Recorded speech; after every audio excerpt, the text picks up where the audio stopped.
大家好，今日係講呢個馬浚偉嘅八字。佢咧出身基層，咁爸爸就係巴士司機，媽咪咧就係工人嚟嘅。咁佢讀到中學咧，咁佢就出嚟做嘢噶啦。佢做咗演員之後，大家都有目共睹，佢都非常之努力。咁啊，做咗演員啦，喺呢個新城鄉電台入邊都做一個高層咁樣嘅。而家咧就已經係成為呢個衍生集團嘅 CEO 噶啦。我哋睇翻佢嘅八字啦，你見到係甲木嚟嘅。咁月柱好明顯咁啊，頭成條柱都係偏財嚟噶啦。甲木咧，佢係要照顧人嘅。咁偏財咧，亦都係對呢個錢財嘅渴望咧，都係強嘅。木咧得強嘅土咧支撐咧，甲木咧就會更加有企圖心，同埋會可以有資源咁啊插喺個木度，咁啊去成長咁樣嘅。咁亦都代表佢咧係非常之努力，咁亦都好照顧身邊嘅人嘅。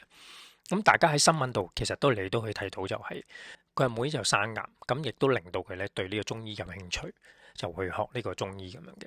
咁好明顯睇到呢個甲木嘅人咧，佢就想照顧身邊嘅。啲細個嘅時候咧，咁我有個朋友話俾我聽，咁我有朋友咧，佢有一次就去做呢個臨記，即係嗰啲臨時演員咁樣。咁咧咁啱咧，佢做過一次咧，就係阿馬浚偉咧，就係呢個男主角嚟嘅。咁佢就喺大家喺拍完嗰一場戲之後咧，佢就請晒所有嘅演員，包括一啲臨記，佢哋咧都會請晒佢哋食糖水。咁我記得佢講嘅就係紅豆沙咁樣嘅。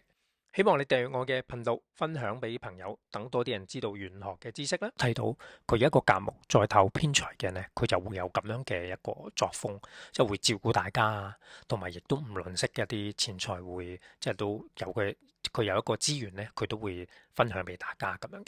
佢都用個照顧人啊、體貼人咁樣嘅方式去令到大家去一個咁樣嘅行事作風嘅。暫時講到呢度先，拜拜。